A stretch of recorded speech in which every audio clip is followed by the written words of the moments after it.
When I came home earlier than usual from work, I was shocked to see a strange car parked in front of my house. When I quietly peeked through the window, I saw my husband being intimate with another woman and saying, "You are so special, darling, not like my stupid wife." That very moment, I kicked the door open and made a decision that nearly made them both collapse in hysteria. Because that woman was. Before the story begins, please write in the comments which country or city you're watching from. Don't forget to like and subscribe so the Midnight Stories channel can continue growing and bring you even more thrilling stories. That day, the sun was blazing overhead, yet Natalie Carter's head felt unbearably heavy, as if it had been struck repeatedly by a blunt object. The sudden dizziness at the office forced her to make a decision she rarely made, leaving work early. As a woman known for her dedication to her job, one she deliberately kept secret from her husband, Natalie was usually the last person to leave the towering skyscraper owned by her father. But today, her body refused to cooperate. She packed her belongings into her plain work bag, one she always used to conceal her true identity, then ordered a ride-share home. Along the way, Natalie massaged her throbbing temples, longing to collapse onto the soft bed in her quiet house. She missed peace, something that had become increasingly rare due to her husband Ryan Miller's growing coldness and endless demands. When the car turned into their modest, middle-class neighborhood, Natalie felt an unexplainable chill run through her chest. A bad feeling crept in, battling the pain in her head. The feeling proved right the moment the car stopped in front of her gate. A luxury European sports sedan gleamed arrogantly in the narrow driveway, completely unfamiliar. It looked wildly out of place next to their simple home. Natalie frowned. Ryan could never afford a car worth hundreds of thousands of dollars on his manager's salary, and as far as she knew, he didn't have friends wealthy enough to visit during working hours. Moving carefully, Natalie paid the driver and stepped out. She didn't enter through the front door. Instinct told her to be cautious. She slipped off her heels, carried them in her hand, and silently walked through the side yard toward the living room window where the curtain was slightly open. Holding her breath, Natalie peeked inside. What she saw made her blood boil instantly. The headache vanished, replaced by a burning rage.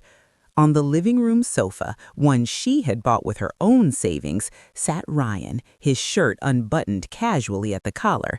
Beside him was a long-haired woman wearing revealing, fashionable clothes.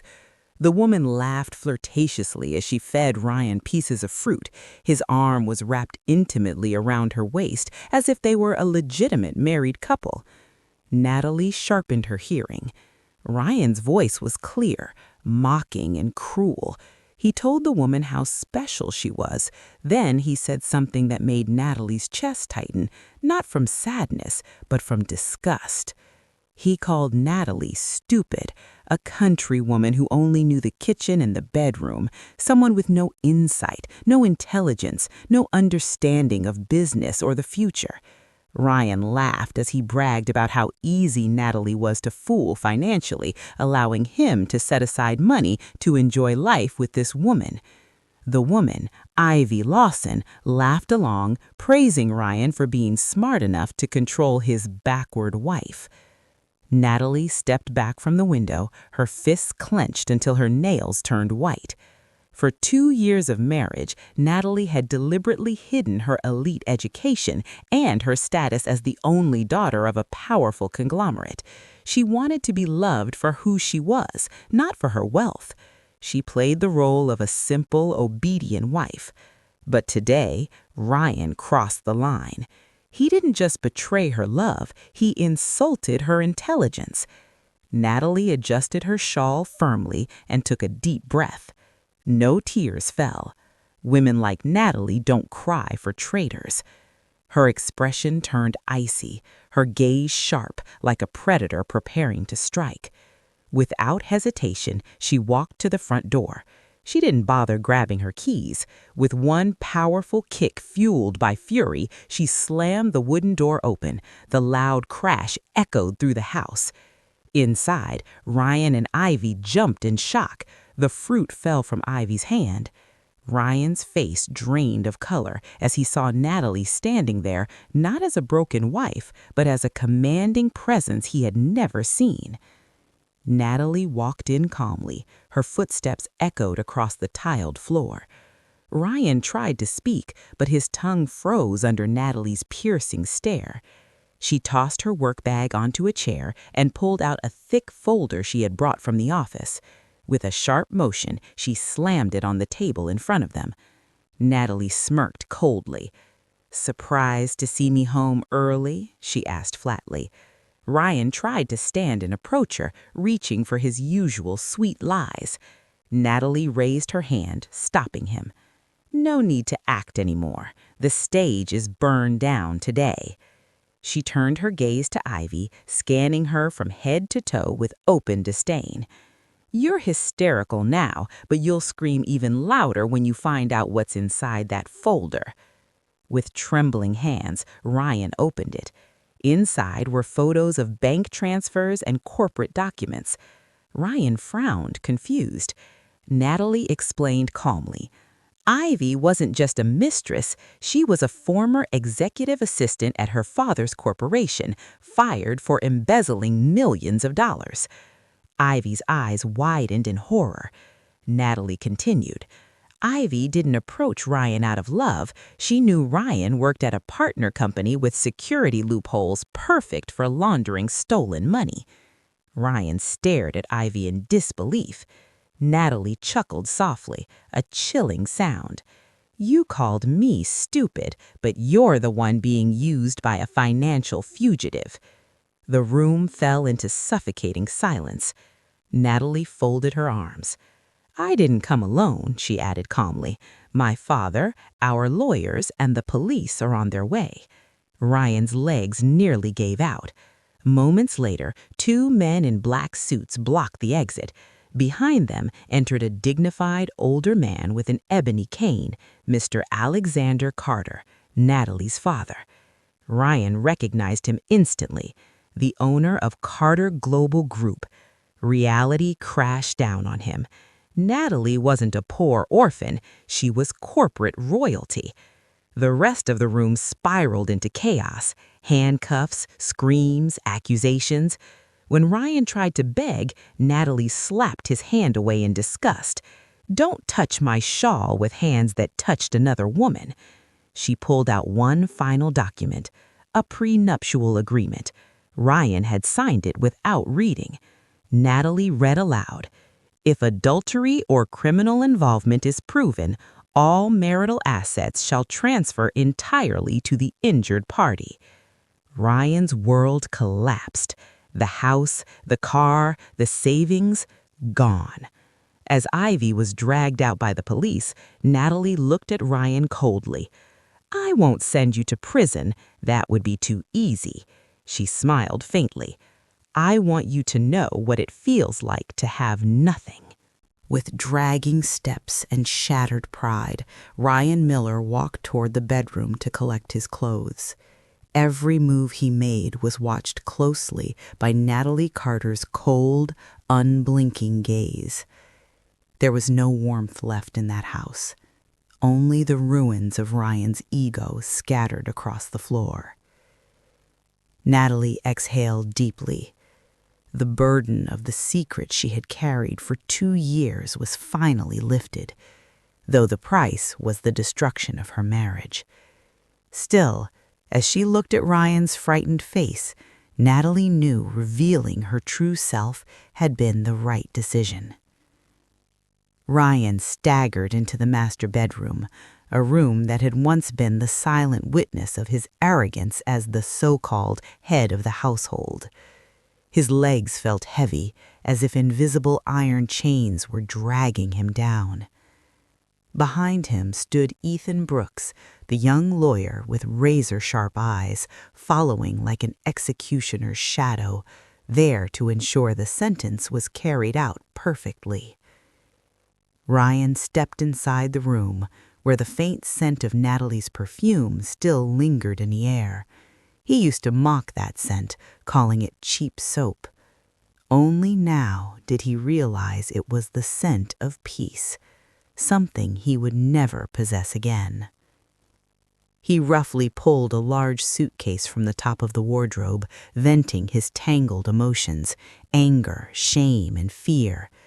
His hands trembled as he began throwing his clothes inside: work pants, dress shirts, casual t-shirts, nothing folded, nothing cared for. His mind was in chaos. He scanned the room, searching for anything valuable he could take. His eyes landed on a luxury wristwatch resting on the dresser.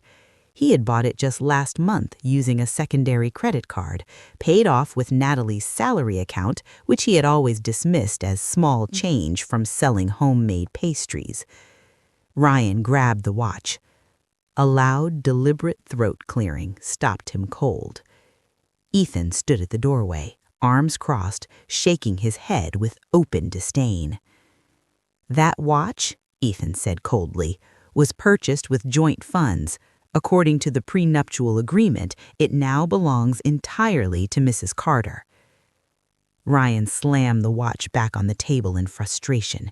His face flushed red, fury boiling inside with nowhere to go. He felt stripped bare inside his own home. Silently humiliated, he returned to packing, the only things truly his. As he opened a drawer to retrieve personal documents, Ryan noticed a small jewelry box belonging to Natalie left open. Inside lay a simple yet elegant diamond ring. Ryan froze. He had always assumed it was a cheap imitation bought at a night market. Now, knowing Natalie was the daughter of a billionaire, he realized the diamond was very real and worth a fortune. How blind he had been, judging a book by a deliberately worn cover. 15 minutes passed too quickly. Firm footsteps approached. Natalie appeared in the doorway, her face expressionless. There was no sadness in her eyes as she watched her husband pack to leave forever. "Your time is up," she said calmly. "I don't want you polluting the air in my house any longer." Ryan zipped his suitcase shut roughly and stared at her with hollow eyes. Desperate, he hurled one last insult, hoping to hurt her. "You can take all the money, but you'll never be loved. You're cold, manipulative." Natalie merely smiled faintly. "I'd rather live alone with my dignity intact than live with a traitor who only loves my wallet." She gestured toward the door. Ryan dragged his suitcase out of the room, through the living area that now felt vast and empty. His eyes fell on their wedding photo still hanging on the wall. Once he had felt proud standing beside a woman he believed was lucky to have him. Now the photo looked like a cruel joke. He wanted to tear it down, but Ethan had already motioned for him to keep moving. As Ryan stepped out the front door, the afternoon sun blinded him. Outside the gate, neighbors had gathered, whispering and pointing, toward the police car that had taken Ivy and the luxury vehicle belonging to Mr. Carter. Ryan lowered his head, hiding his face from those he had once impressed with his fake success. He dragged his suitcase across the lawn he had never watered. At the gate stood Mr. Thomas, the Carter family's private driver, someone Ryan had often scolded and belittled. This time the old man did not bow. He stared at Ryan with the sharp eyes of a former security officer. The black iron gate slammed shut behind Ryan with a final metallic clang. Ryan stood alone on the roadside, suitcase beside him. He looked back and saw Natalie standing in the living room window, the same spot where she had witnessed his betrayal earlier that day. She looked at him briefly. Then, slowly, she pulled the curtains closed. His access to that life was completely cut off. No home, no wife, no honor. Ryan reached into his pocket, pulled out his phone, and tried to order a ride. Only then did he realize his app balance was 0 and his credit cards were surely blocked. Cursing under his breath, he kicked a pebble and began walking, dragging his suitcase away from the elite neighborhood toward uncertainty. The sky turned gray, as if mourning his fate or mocking it. Sweat soaked his expensive shirt, now wrinkled and useless. With nowhere else to go, Ryan decided to head to the police station, not out of love for Ivy, but because he had nowhere else left, and he believed Ivy owed him answers.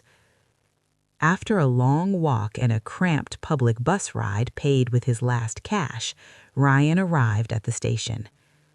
Hours later, Ivy Lawson emerged, no longer glamorous, her makeup smeared by tears, her luxury dress dull and wrinkled. A public defender had secured her temporary release using the last cash she carried. There was no warm embrace. Instead, Ivy struck Ryan's chest with her handbag, screaming that he was useless for failing to protect her from the Carter family. Ryan snapped back, blaming Ivy's greed and embezzlement for everything. Their argument became a spectacle until officers forced them to leave. With night falling, hunger gnawing, and nowhere to go, they ended up in a cheap roadside motel. The room was small, damp, and smelled of mildew. The bed was hard, nothing like Natalie's home or Ivy's now sealed apartment. Ryan stared at the stained ceiling, mourning how he had fallen from a respected manager to a man sleeping in filth. The silence broke when Ivy began crying again. Then she dropped the lie. She claimed she was pregnant with Ryan's child. Ryan didn't know the truth, that Ivy could never have children, and that this lie would lead him straight into the lion's den, where Natalie Carter, the true queen of the business world, was already waiting. However, after Ryan Miller had proven beyond doubt that he was unworthy of respect, Natalie Carter made her decision on the spot. In front of dozens of witnesses, Natalie terminated Ryan's position as a business partner. She unilaterally severed all professional contracts with him on the grounds of severe ethical violations. Ryan felt his legs give way, as if the bones had been violently ripped from his body.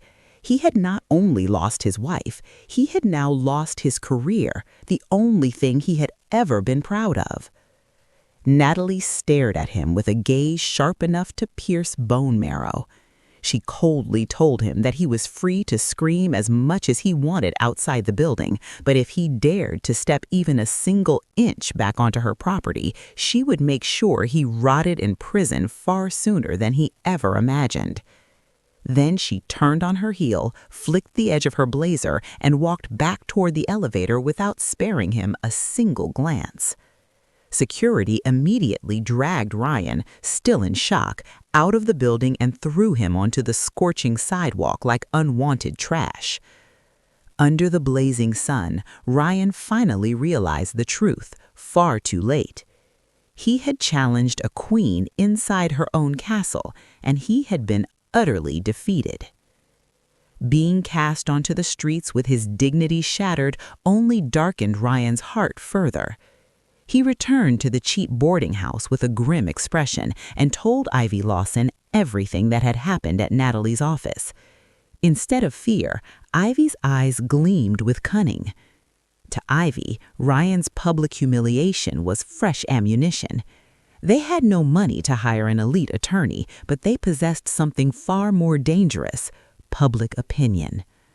Ivy devised a malicious plan. They would twist the facts. With the help of one of Ivy's acquaintances, a corrupt street lawyer, they began crafting a narrative portraying Natalie as a cruel woman abusing her father's power to oppress a husband and a pregnant woman. That very night, they recorded a confession video and uploaded it to social media. In the video, Ryan cried crocodile tears, claiming he had been thrown out with nothing but the clothes on his back and that Natalie had cruelly humiliated Ivy, who was supposedly pregnant. The video went viral almost instantly. Netizens who had no idea of the real story began attacking Natalie and the Carter family. The storyline of the rich crushing the poor always sold well. Ryan and Ivy felt victorious. They believed the public pressure would force Natalie to negotiate, to offer a large hush payment, enough money to start a new life. The next morning, headlines about the cruel Harris of a conglomerate dominated the news. Carter Group stock wavered briefly. Ryan smiled smugly as he watched the coverage on the television at a small roadside diner where he was eating breakfast. That satisfaction did not last long. By noon, the same television station aired a sudden press conference held by the legal team of Carter Group. On screen sat Ethan Brooks, Natalie's trusted young lawyer, calm and composed before dozens of reporters. His face showed no trace of panic, nothing like what Ryan had hoped to see. Ethan opened the conference with a firm statement. Silence does not mean guilt, and patience does not mean weakness, he explained.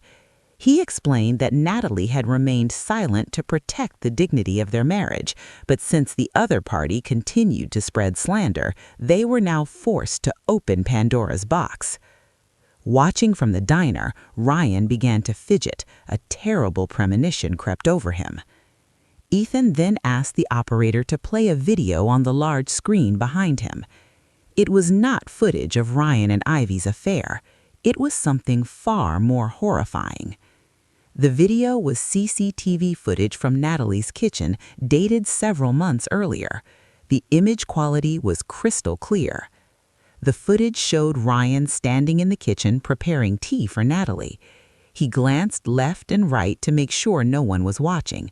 Then he pulled out a small packet from his pocket, took a few pills, crushed them with a spoon, and poured the powder into Natalie's teacup.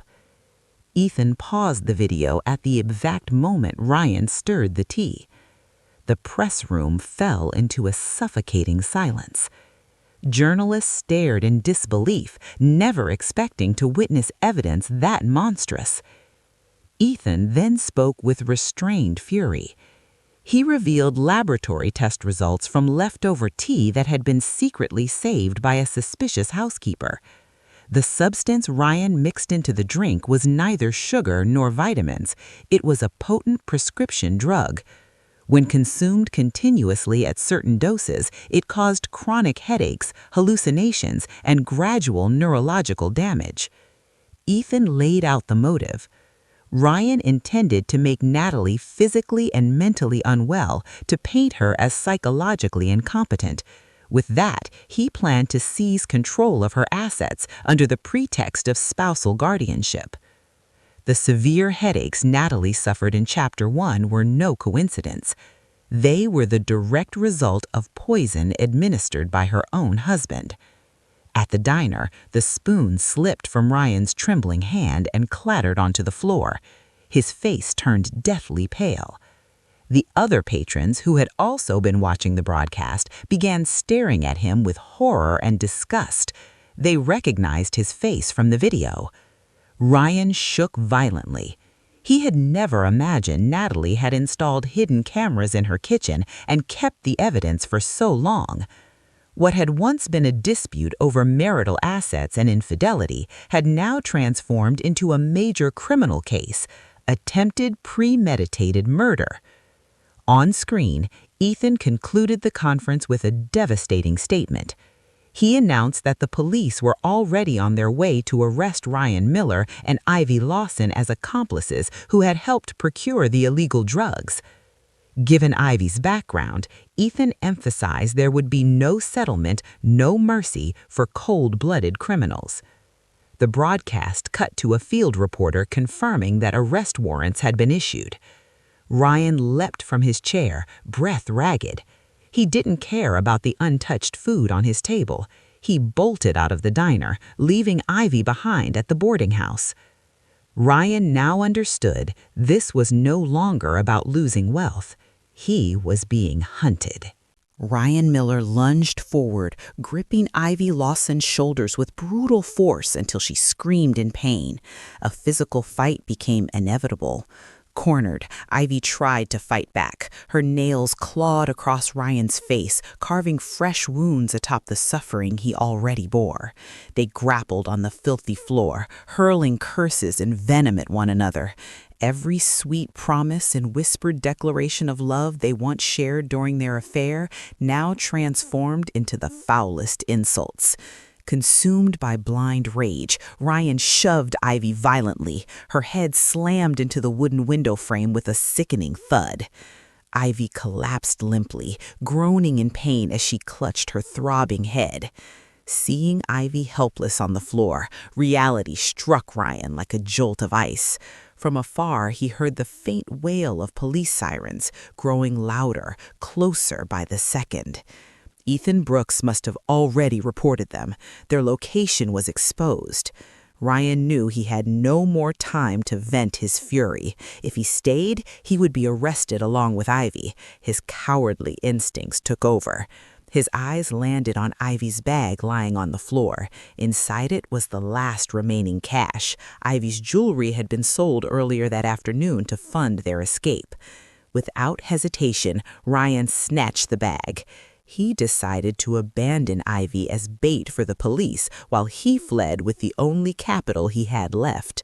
Through blurred vision, Ivy saw Ryan take her bag. She reached for his leg, begging him not to leave her, pleading for him not to take the money. It was her last hope. Ryan kicked her hand away mercilessly.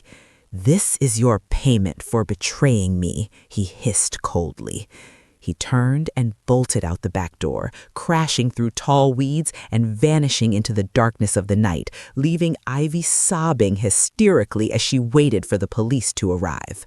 Ryan ran like a madman, fleeing from the sirens now surrounding the abandoned rental house. He didn't dare look back. He ran until his lungs burned. He tripped over tree roots and rocks, but fear forced him back to his feet. Once he felt far enough away, Ryan stopped in a narrow alley near an illegal intercity bus terminal. He opened the stolen bag and counted the cash inside. It was a considerable amount, enough to escape off the island and start a new life under a fake identity. Ryan smirked crookedly between ragged breaths. He believed he still had hope. He felt clever having escaped both Natalie Carter and Ivy Lawson. In the dimly lit terminal, Ryan was approached by a heavily tattooed man with a rough face but a friendly smile. The man introduced himself as Jack, a broker who helped troubled people cross borders without identity checks. To the desperate Ryan, it felt like divine intervention. "Can you get me out tonight?" Ryan asked urgently. Jack nodded confidently. He said a cargo truck would be leaving in an hour, and Ryan could hide inside safely as long as he paid the upfront fees, transportation, paperwork, and security investment. Ryan's panic-clouded mind fell for the pitch. He saw it as an investment in his freedom. Jack demanded all the cash Ryan had, claiming it was needed to bribe port officials and cover Ryan's living expenses during the journey through his network. Ryan hesitated briefly, but fear of the police and the pressure of time forced his hand. He handed over the bag. Jack told him to wait behind an old coffee stall while he handled the tickets and spoke to the driver. Ryan obeyed, crouching behind a trash bin, hugging his knees and dreaming of freedom. 1 hour passed, 2 hours passed. Trucks came and went. Jack never returned. Unease crept in. Ryan stepped out of hiding and searched the terminal, but the tattooed man had vanished as if swallowed by the earth. Ryan asked a street vendor if he'd seen a man matching Jack's description. The vendor laughed mockingly.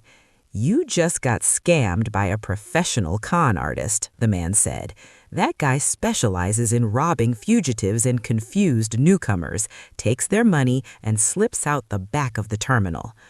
Ryan's world collapsed for the second time, this time more painfully.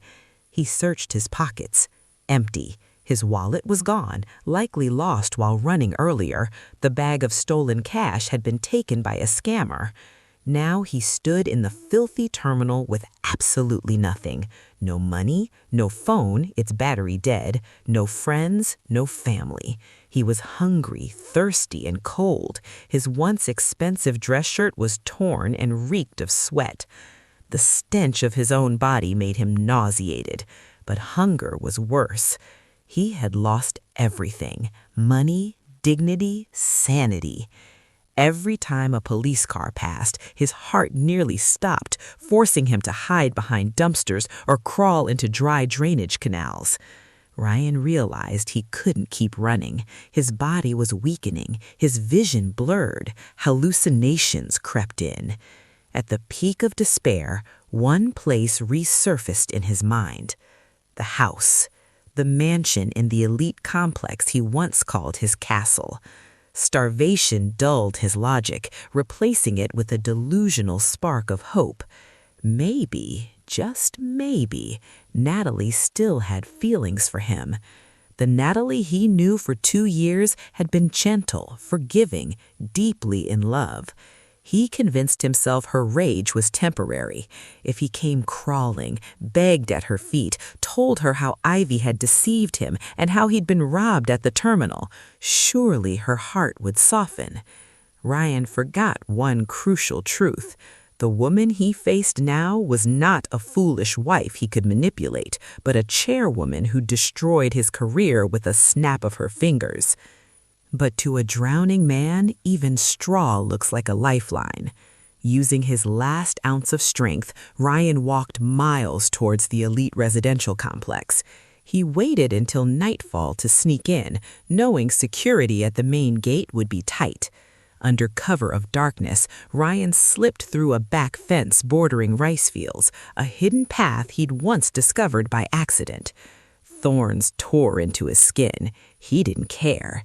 He moved through tree-lined sidewalks towards House 88. His heart pounded as he saw it. Garden lights glowed warmly, a comfort now impossibly out of reach. Ryan hid behind thick ornamental plants near the fence, waiting he didn't know for what. A miracle, perhaps. His stomach growled loudly. He looked toward the dining room window. Through a gap in the curtains, he saw Natalie eating dinner. The sight was agony. She looked calm, radiant, dressed in modest yet elegant homeware, no trace of sorrow on her face. Across the table sat Ethan Brooks. They chatted casually. Natalie smiled faintly. Ryan's blood boiled. Jealousy mixed with hunger pushed him into recklessness. When Ethan's black sedan began exiting the automatic gate, Ryan seized his chance. As the gate opened and the car rolled forward slowly, Ryan leapt from hiding, spreading his filthy arms. Ethan slammed on the brakes. Natalie flinched, but did not scream. Headlights illuminated Ryan's pitiful figure, tangled hair, filthy face, wild eyes. Ryan ran to Natalie's window, pounding the glass, screaming her name with a hoarse, desperate voice. Ethan moved to get out, but Natalie stopped him. She lowered the window just a crack. "Natalie, sweetheart, it's me, Ryan, your husband!" Ryan screamed hysterically, reaching for her hand. She pulled away. "Please help me. I was foolish. I was deceived by that snake of a woman. Ivy planned everything. I'm the victim. I haven't eaten in 3 days. Please let me in. We can talk. I still love you. I swear to God I love you." Ryan ranted, invoking God in his lies. Real and fake tears mixed on his dirty cheeks. Natalie looked at him with an unreadable gaze. Not anger, not hatred, just emptiness, as if she were looking at an irrelevant stranger. She exhaled softly and spoke, her voice calm yet piercing. "Ryan, you are still a talented actor. You call yourself a victim. Weren't you the one who put poison in my drink with your own hands?" Ryan shook his head frantically. "I was manipulated. She said I was pregnant with my child. I did it for my child. What kind of man abandons his own blood?" Natalie's lips curved into a cold smile. She took an envelope from the dashboard and tossed it out the window, hitting Ryan square in the chest. "A child," she mocked. "Read it. That's Ivy's medical record. My lawyer obtained it from the hospital where she was treated. She's infertile. She was never pregnant. She hasn't been able to conceive for 5 years due to her lifestyle." Ryan froze. His hands trembled as he picked up the envelope. He didn't need to read it. Natalie never lied about data. His world shattered again. "You threw away a diamond to pick up broken glass," Natalie said coldly, "and now that glass has cut you." Ryan collapsed to the asphalt, sobbing uncontrollably, true regret at last. Natalie gave no comfort. She signaled to Ethan. Ethan pressed the horn once. That night, in front of the iron gate of the house he once boasted about, Ryan Miller lost his freedom for a very, very long time. 6 months later, the sharp sound of a judge's gavel struck 3 times, echoed through the overcrowded courtroom, marking the end of a long drama that had captivated the entire city. Ryan sat in the defendant's chair with his head bowed deeply. His hair had been completely shaved, his body was thin and frail, and his face looked 10 years older than his actual age. He dared not lift his head to look toward the public gallery, where he knew mocking and contemptuous stares were fixed upon him. The judge read the verdict in a loud, firm voice. Ryan Miller was proven legally and convincingly guilty of attempted premeditated murder, fraud, and embezzlement of corporate funds. He was sentenced to 12 years in prison, along with a substantial fine, which, if unpaid, would be converted into additional prison time. In another corner of the courtroom, Ivy Lawson, tried under a separate case file but present as a witness, received her own sentence. Despite her attempt to cooperate as a justice collaborator, her active role in providing illegal substances and siphoning company money led the court to sentence her to 7 years in prison. As officers escorted them out of the courtroom, Ryan and Ivy locked eyes for a brief moment. There was no trace of love or passion left, only pure hatred. Ryan spat on the floor near Ivy's feet, blaming her for his downfall, while Ivy turned her face away in disgust. They were once a couple who believed they could conquer the world through cunning and deception. Now they were destined to rot in separate prison cells, haunted by the shadows of their own greed. Life in prison became a living hell for Ryan. His former status of a corporate manager meant nothing behind bars. He was reduced to a servant for stronger inmates, washing their clothes, scrubbing filthy toilets, and enduring constant abuse without the power to fight back. At night, Ryan often woke up screaming from nightmares. In his dreams, he was still sleeping on the luxurious bed in Natalie Carter's house, only to awaken on the cold concrete floor surrounded by iron bars. Regret became his daily meal, but it was a useless regret. He often stared at the prison cafeteria television, secretly hoping to catch a glimpse of Natalie's face in the news, yet at the same time fearing it. Outside the prison walls, however, Natalie Carter's life moved forward, shining brighter with each passing day. After the judge officially finalized her divorce, Natalie felt as if she had been reborn. The crushing burden she had carried for years, the pretense of being a foolish, clueless woman, vanished completely.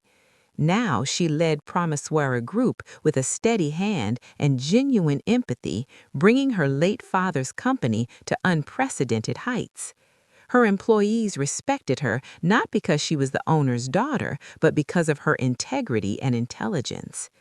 Natalie proved that a soft-spoken woman wearing a shawl could be a formidable leader in the harsh world of business.